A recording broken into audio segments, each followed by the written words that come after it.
Assalamualaikum warahmatullahi wabarakatuh. Jadi kami dari kelompok 1 dan kami akan mengamati tata wilayah di Monas serta ruang publik. Iya betul. Simak petualangan kita, bentar lagi kita masuk Monas. Ya, ayo. Oke, jadi kita sekarang ada di Monas, belakang kita. Jadi lingkungan di sekeliling Monas ini penuh dengan gedung-gedung pemerintahan dan juga fasilitas-fasilitas. Nah, terus Penuh seperti gedung-gedung penting seperti contohnya Menteri Pertahanan di sebelah sana dan ada Masjid Istiqlal di sebelah sana. oh ya. Oke, jadi di sini apa? Berikut di belakang kita ada 3 gedung pemerintahan yang cukup penting. Di sini yang pertama ada Menkominfo dan ada Kemenhub dan juga ada gedung Mahkamah Konstitusi yang pernah ribut sebelumnya. Ya. Jadi bagaimana tata letak Monumen Nasional ini yang dibangun pada Agustus 1961, Agustus. yang mana dikelilingi oleh gedung-gedung kewarganegaraan. Nah, tadi udah Nah, mungkin bisa memotivasi para pekerja dengan melihat Monas ini bagaimana perjuangan mereka ketika dalam masa penjajahan. Selain itu, di sekitar Monas dikelilingi juga oleh pohon-pohon yang bisa menjadi salah satu paru-paru kota untuk kota Jakarta. Untuk area Monas ini cukup menarik ya, karena kita pertama kita disuguhi dengan UMKM area masuknya. santai. UMKM ya, dimana ketika kita sebelum masuk kita juga tertarik gitu dengan dengan perjalanan dengan ke aneka-ragaman makanannya dan ke merchandise ya. Dan ini juga jadi bentuk gimana UMKM kita sangat didukung gitu misalnya. Yang menarik pada hari ini adalah jadi kita ke Monas ini bertepatan dengan pelatihan Tentara Republik Indonesia. Lihat mereka paling kenal bajunya hijau-hijau tuh. Iya, TNI kan.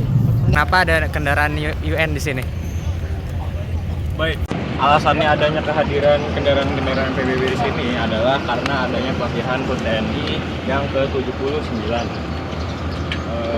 Adanya mereka di sini untuk menampilkan sebuah parade yang nantinya akan tampil pada HUT TNI ke-79.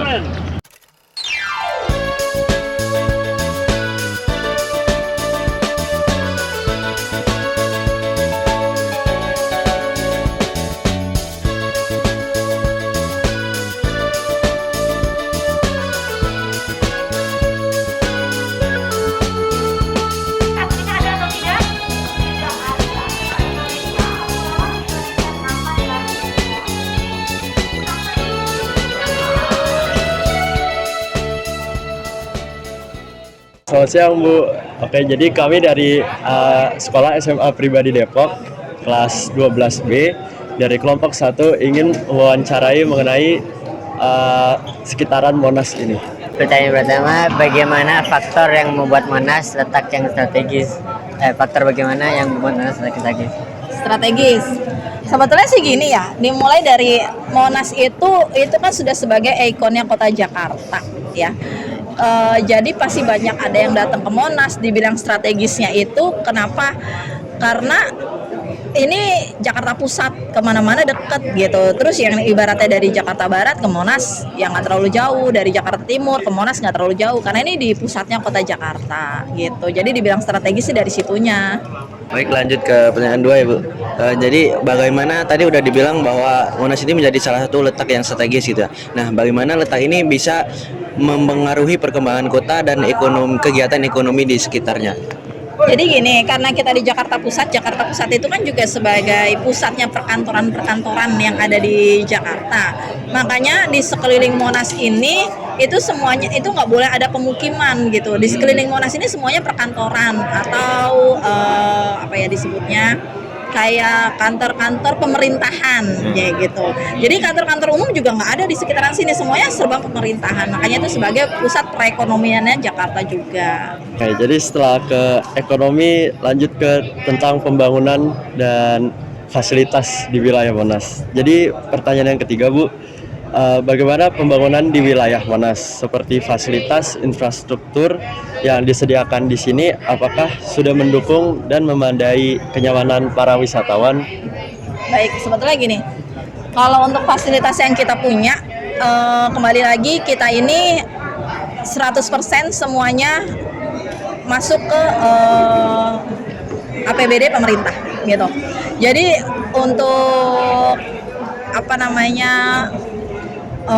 tiket yang Monas pun itu juga langsung masuknya ke Pemda DKI gitu. Jadi kita pun kalau untuk mau mengadakan apapun itu fasilitas yang ada di Monas itu semuanya juga harus berizin dari Pemda DKI dengan anggaran-anggaran dari Pemda DKI. Kalau dibilang fasilitasnya itu kita sebetulnya udah ada fasilitas-fasilitas, cuma yang mungkin yang belum memadai itu seperti untuk difabilitas ya, itu kita belum ada untuk akses dari sini ke bawah. Tadi kan ruang kemerdekaan ke sini itu kalau misalnya yang mereka pakai kursi roda mau nggak mau mereka digotong gitu. Kalau di museum udah ada tapi juga nggak full sampai ke atas gitu. Kalau lift bisa untuk difabilitas. Terus dari bawah naik ke pelataran itu juga agak sulit juga gitu. Mungkin itu aja yang kurang untuk fasilitasnya. Kalau untuk yang lain seperti dari IRT ke dalam pintu masuk sebetulnya kita punya kereta wisata. Jadi supaya pengunjung itu nggak jalan kaki kayak kalian tadi jalan kaki gitu kan, tapi sebetulnya kita punya kereta wisata. Terus fasilitas yang lain kita punya lapangan futsal, lapangan voli, lapangan basket, lapangan bulu tangkis, kita punya semua. Jadi ada 5 lapangan yang kita punya gitu. Terima kasih ya Bu. Sama-sama. Jadi sekian dari kami. Wassalamualaikum warahmatullahi wabarakatuh. Oke guys, mungkin setelah saya tadi mewawancarai dengan ibu salah satu petugas yang bekerja di sini, saya bisa menjawab beberapa alasan-alasan dengan sesuai dengan persoalan yang tadi, yaitu pertama bagaimana letak Monas ini menjadi salah satu letak yang strategis karena tempatnya sendiri. Monas itu berada di tengah kota DKI Jakarta, yang mana bisa Jakarta Utara, Jakarta Timur, Jakarta Barat bisa menjangkau tempat ini dengan mudah. Terus yang kedua itu tentang bagaimana mempengaruhi perekonomian kota Jakarta sendiri. Bisa kita lihat di sekitar kita di sini tidak ada pemukiman-pemukiman, yang ada hanyalah kantor-kantor pemerintahan. Jadi di sini menjadi pusat pemerintahan. Terus yang ketiga, yang mana tadi bagaimana fasilitas ini sudahkah memadai untuk kenyamanan para wisatawan? Salah satunya tadi yang belum yang Ibu mention tadi, salah satunya belum bisa untuk disabilitas untuk pergi ke ruang kemerdekaan ini karena belum ada jalan khusus ya untuk mereka, kecuali mereka bisa digotong atau gitu. Terus salah satu yang menarik yaitu dimana kita bisa melihat sendiri di sini ada para tentara yang mungkin sedang latihan untuk HUT TNI. Ini ada para TNI, menjadi salah satu pembuktian bahwa Monas adalah tempat yang strategis untuk melaksanakan acara-acara kenegaraan.